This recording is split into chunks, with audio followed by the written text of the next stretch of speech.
দর্শক আসসালামু আলাইকুম, সবাইকে শুভেচ্ছা এবং স্বাগত জানাচ্ছি। সবাই কেমন আছেন? আজকে আমি অবস্থান করছি এই মুহূর্তে নার্চার নেস্ট নামক একটি প্রতিষ্ঠানে।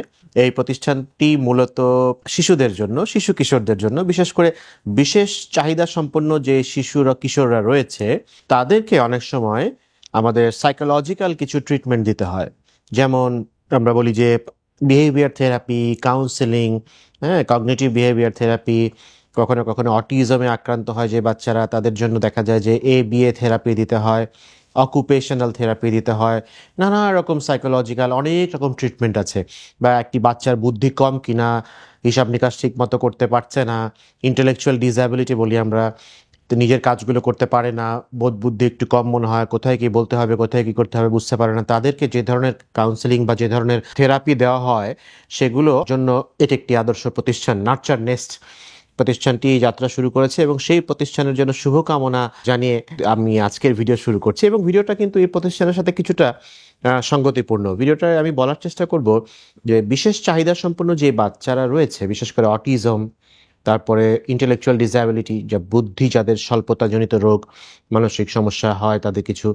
আবার দেখা যায় যে অনেক সময় ADHD নামে বাচ্চা থাকে, অতি চঞ্চল বাচ্চা, খালি ছুটাছুটি দৌড়াদৌড়ি করছে, কোথাও স্থির হয়ে বসছে না। কিছু বাচ্চার কথা বলার সমস্যা থাকে, স্পিচ থেরাপি দিতে হয়, অনেক কিছু করতে হয়। তো এই যে এই ধরনের বিশেষ চাহিদা সম্পন্ন যে শিশু কিশোররা রয়েছে, তাদের যে প্যারেন্টসরা রয়েছে, বাবা মা রয়েছেন, তাদের মানসিক স্বাস্থ্যটা কেমন হয় বা তাদের মধ্যে পারস্পরিক সম্পর্কটা কিন্তু অনেক সময় সংকটের মুখে পড়ে। অনেক সময় দেখা যায় যে তাদের সম্পর্কটা ক্ষতিগ্রস্ত হয়। কেন ক্ষতিগ্রস্ত হচ্ছে বা এই তাদের সম্পর্কের টানাপোড়েনটা কিভাবে কাটিয়ে ওঠা যায়, সেই সম্পর্কে আমি আজকে একটু বলতে চাচ্ছি। আসলে তাদের মধ্যে সম্পর্কে এই টানাপোড়েনটা আসলে একটা সাধারণ ব্যাপার, কারণ তাই সন্তান লালন পালন করতে গিয়ে প্রচুর মানসিক, শারীরিক এবং আর্থিক চাপ নিতে হয় এবং এই চাপের কারণে দাম্পত্য সম্পর্কে টানাপোড়েন দেখা দেয়। এবং সেগুলোর কারণ এবং সমাধান সম্পর্কেই বলতে চাই। এই রিলেশনশিপ ক্রাইসিসের সম্ভাব্য কারণ যদি বলতে চাই, প্রথমেই আসবে অতিরিক্ত মানসিক এবং শারীরিক চাপ। বিশেষ চাহিদা সম্পন্ন সন্তান লালন পালন করা খুবই কষ্টসাধ্য হতে পারে আসলে, কারণ শিশুর চাহিদা পূরণ করতে গিয়ে বাবা মায়ের নিজেদের প্রতি মনোযোগ কমে যায়, যা আসলে ওনাদের মধ্যে দূরত্ব সৃষ্টি করে। আর্থিক চাপ, এটা একটা বড় বিষয়, কারণ এই যে স্পেশাল চাইল্ডদের জন্য যে চিকিৎসা, যে থেরাপি, বিশেষ শিক্ষা এবং অন্যান্য সেবা প্রয়োজন, সেগুলো আসলে ব্যয়বহুল হতে পারে। এই আর্থিক চাপ দাম্পত্য জীবনে বিরূপ প্রভাব ফেলতে পারে। পরস্পরের প্রতি দোষারোপ অনেক সময় আমরা করে ফেলি, বিশেষ করে এই বাবা মায়েরা করে ফেলেন। এই ধরনের বাবা মা নিজেদের বা একে অপরের সন্তানের বিশেষ চাহিদার জন্য দায়ী করেন। তাদের মধ্যে ভুল বোঝাবুঝি সৃষ্টি হয়। অনেক সময় বলে, তুমি প্রেগনেন্সির সময় এটা করেছো, ওটা করেছো, যার ফলে এই বাচ্চা এমন হয়েছে। মা আবার বাবাকে বলতে পারেন, তুমি এই ওষুধ খেয়েছো, এটা করেছো, ওটা করেছো, সেই কারণে তোমার বাচ্চা এরকম হয়েছে। এই ধরনের দোষারোপ করে থাকেন। যখন বাচ্চাকে এই ধরনের সেবাগুলো দিতে হয়, এই ধরনের কাউন্সেলিংগুলো করতে হয়, তখনও দোষারোপ করে, তোমার কারণে এটা ঠিকমতো ট্রিটমেন্টটা হচ্ছে না, তুমি আজকে আসতে পারো নাই, তুমি ফ্রি হতে পারো নাই, তুমি সময় দিতে পারো নাই, এই সমস্ত কারণে বাচ্চাটা আরো খারাপ হচ্ছে বা ট্রিটমেন্টটা করতে দাও নাই। মানে এরকম দোষারোপ ভুল বোঝাবুঝির পরিমাণকে আসলে আরো বাড়িয়ে দিতে পারে, দুজনের মাঝখানে দ্বন্দ্বকে বা আরো বাড়িয়ে দিতে পারে। প্রশান্তির অভাব, কেন জানি শান্তি কমে যায়, নিজেদের শান্তিটা কমে যায়।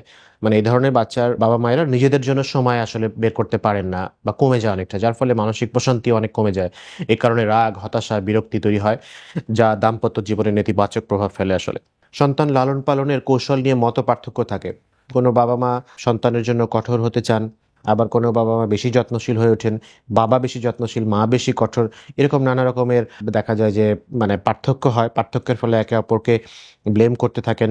আসলে কোনটা ঠিক হবে সেটাই বুঝতে পারছেন না, মাঝখান থেকে বাচ্চাটা ক্ষতিগ্রস্ত হয় এবং দুজনের মধ্যে ঝগড়া বিবাদ এগুলো বেড়ে যায়। তাহলে এখন সমাধানের উপায়টা কি? এই সমাধানের উপায়, প্রথম কথা হচ্ছে পারস্পরিক বোঝাপড়াটা বৃদ্ধি করতে হবে। স্বামী স্ত্রীর মধ্যে একটা উন্মুক্ত আলোচনা করা গুরুত্বপূর্ণ। নিজেদের অনুভূতি একে অপরের সঙ্গে শেয়ার করবেন আপনারা। একসাথে সময় কাটানোটাও খুব জরুরি আসলে। শিশুর যত্ন নিতে নিতে ক্লান্ত হয়ে যাচ্ছি আমরা।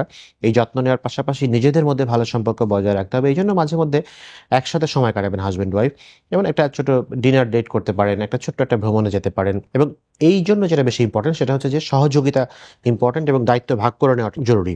শিশুর দেখভালের দায়িত্ব ভাগ করে নিলে আসলে এইরকম চাপ এককভাবে কাউকে নিতে হয় না, ভাগ করে নেবেন। আমি এই অংশটুকু করব, আমি এই অংশটুকু করব, আজকের সেশনে আমি নিয়ে যাব, আজকের কাউন্সিলিংয়ে আমি নিয়ে যাব, আজকের থেরাপিতে আমি নিয়ে যাব, আজকে অমুক দিনটা তুমি নিয়ে যাবা, এই বেলা আমি, ওই বেলা তুমি, এই কাজটা আমি করবো। শুধু বাচ্চাদের এটা না, কারণ সংসারের কাজও এরকম করে ভাগ করে নিলে তখন দেখবে যে লোডটা কমে যায় এবং পরস্পরের মধ্যে বোঝাপড়াটা, আন্তরিকতাটা আরো বেশি বাড়ে।